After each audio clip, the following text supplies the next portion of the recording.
welcome to Spies and Vibes, where we'll bring you just across the internet. I am Angela Chimike. And I'm Miracle Jibrino. So we spotted a man proposing to a woman at the woman's husband's burial. We spotted this on Helen's Paul Instagram handle, but it's actually a repost from a handle known as Badiyosha. So Mimi, do you think that's really happened? Well, I think there's an 80% chance of it happening, of course. I mean, it's a global world, anything is possible. But however, I think it's very emotionally unintelligent of the man to pop up the big question at such sin.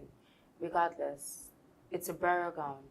And so there should be respect for the deceased, regardless if he's trying to console her and all that, make her cheer up. I still think it was the wrong time and wrong place to do that. Besides that, I still think it's possible.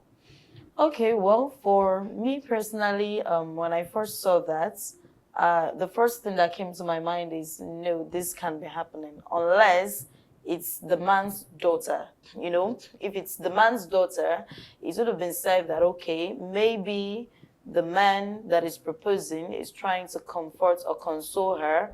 Probably they must have been together for some time, maybe courting or something. So it wouldn't be surprising if he should ask her that question, or if he should just give her the ring there, because that would sort of, bring comfort to her. She has lost a man in her life, her father, and now a man, she's moving into her husband's house. So it will kind of, be consoling. But then the caption says the woman's husband, which means the woman that was proposed to is actually burying her husband, and then another man is proposing to her on her husband's burial. I mean, to me, that is unbelievable, because why would I not think that they had a hand in the man's death? I mean, exactly. Why would I not think so? Because it looks quite suspicious, because I felt like even if, let's assume that happened, there are other places at which you can do it.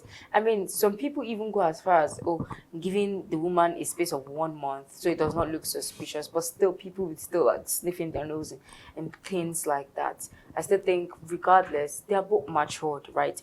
They are adults and they can do whatever they need to do. But sometimes we need to have we need to be very cautious of our environment and still be very sensitive of the atmosphere we are. I mean, someone just died. They just lost the family member. So whether it's a family member or husband or father, even if it was her father, it's still not the right grounds to do that. I don't know if you get what I mean. Yeah, I get what you understand. I mean, there are different occasions for different reasons, and there are different places for different reasons as well. So, guys, what do you think? Do you think that really happened, or do you think it's from a movie clip, or do you think that they must have captioned it wrong?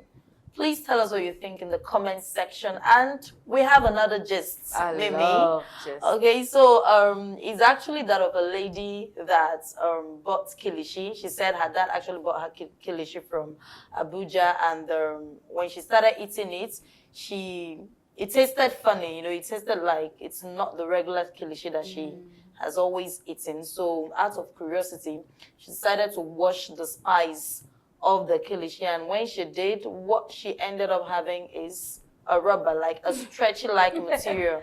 Now, we saw this on Linda AKJ's blog, and when I saw it, I was like, can this be true? So what do you think? Do you think, or have you experienced anything like that before? Please permit me. First off, I think it's quite funny, because I mean, I can't imagine myself buying kilishi and then I'm saying it, but let's be realistic. I think it's very disheartening that our fellow human beings can put our own lives in danger. Yes. Believe whether it's ignorance or not.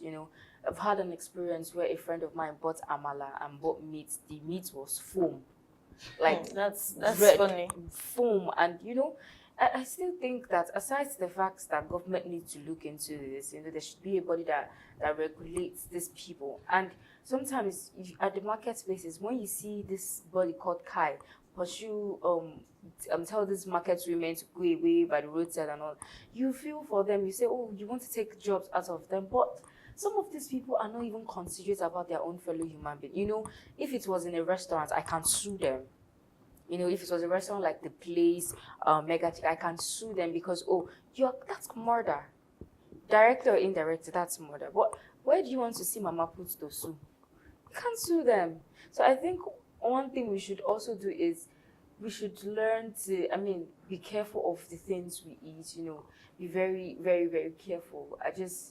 I think the government should look into it, and we personally, as human beings, as individuals, we should be careful about those things. Okay, so what you just said, it's very, very important that individually we need to be very, very careful. And I also know that some of these people that do these things, some of them are actually ignorant. Like, apart from the kilishi stuff, we've had, cases of people using this white Maggi, which we know to have excessive MSG in it. They just want to make the food tasty, right? They don't know the dangers of it. They don't know the side effects of it, right? And the funny thing is, now if those people knows that these things are dangerous, they won't be eating it, right? But funny enough is that many of them also eat what they cook. Yeah, many of them also eat what they cook, which goes to show that they are not aware, or they might be aware, they don't care. They don't care. Oftentimes you hear people saying,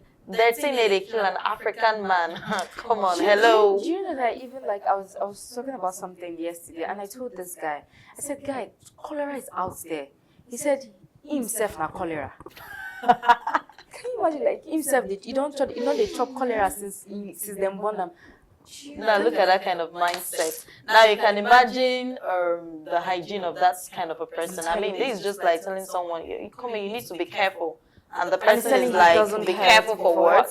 So you get. So it's all up to you to be careful, whether you're buying food, whether you're buying medicine, anything at all, you need to be very careful. Now, I had this very funny experience.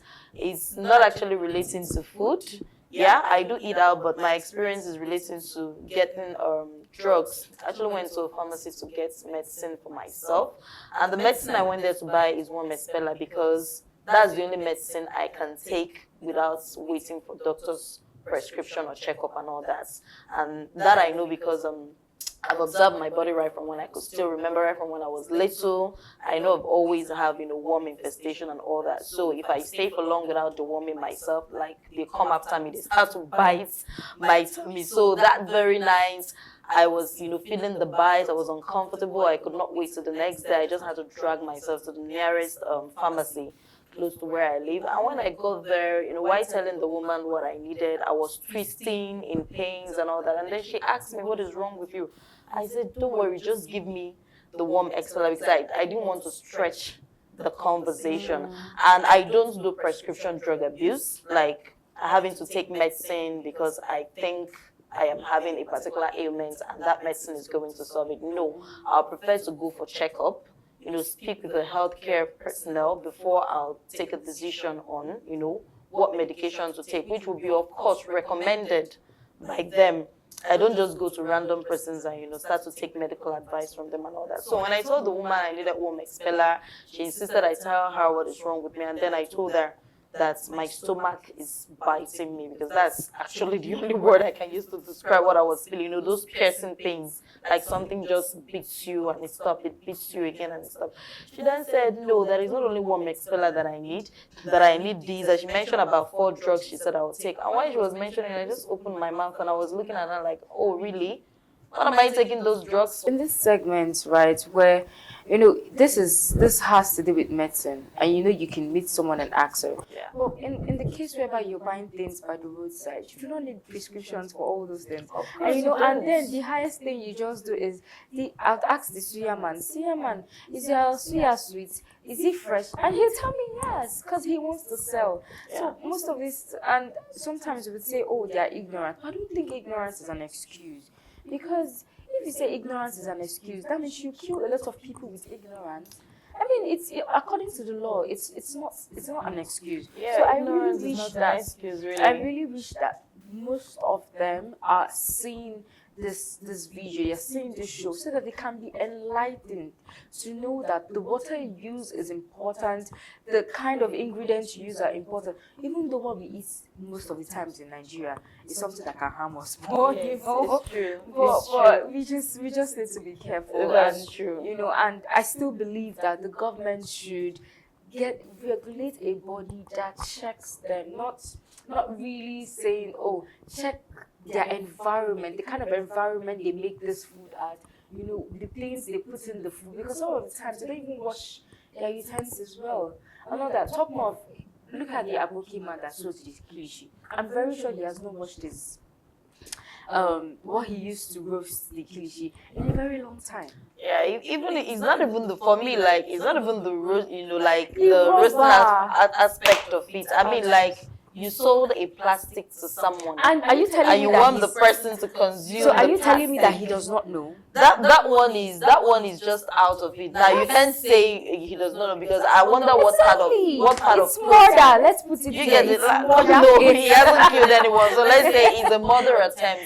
It's an attempt. Yeah, it's a Do you murder get it? attempt. But it doesn't happen If I was going yet. to see him, I'm going to see him for murder. Okay, but nobody died yet, so Yeah. let's not stretch it, Of right? course, of Nobody course. has died yet, but there is a possibility that someone could actually Yeah, die I mean, for taking that. So I would just want to chip in this. If you're someone who eats outside regularly, you always, I mean, for a 9 to 5 NAS people-ish, just to say, if you eat outside regularly, try to deworm, like she says. Try to deworm, even if it's every 3 months, every 2 months or I something. think 3 It months goes- is the recommended it time. It 3 really months. goes a very long way. You know, you can never tell what you eat. That's the honest truth. You can never be too sure. You can never be too perfect. So try to deworm yourself. So guys, please tell us what you think. Have you experienced this before? Have you bought something from the restaurant and you ended up having it and, you know, having issues, or you bought something thinking that it's something and it happens to be something else? Like this lady bought kilishi, or rather her dad bought her kilishi, and she discovered that it was rubber that was sold to her. And Mimi also gave an experience of her friend who bought amala, and the meat there happened to be foam. I mean, it's Terrible. I don't even know how this sounds Outrageous. like ears right now. So, have you experienced this before? Please let us know in the comment section. Share your experience with us. We would like to know. And remember, you need to be careful of what you eat out there. And then you also think that the woman that got proposed to at her husband's burial actually happened real anywhere in the world, or could it be from a movie clip? Please tell us what you know, and remember, don't forget to follow Creators Connect TV, where we'll be bringing you more gist on spice and vibes. I am Angela Chinwike, your host. And I am your Jibunar. See you next time. Bye.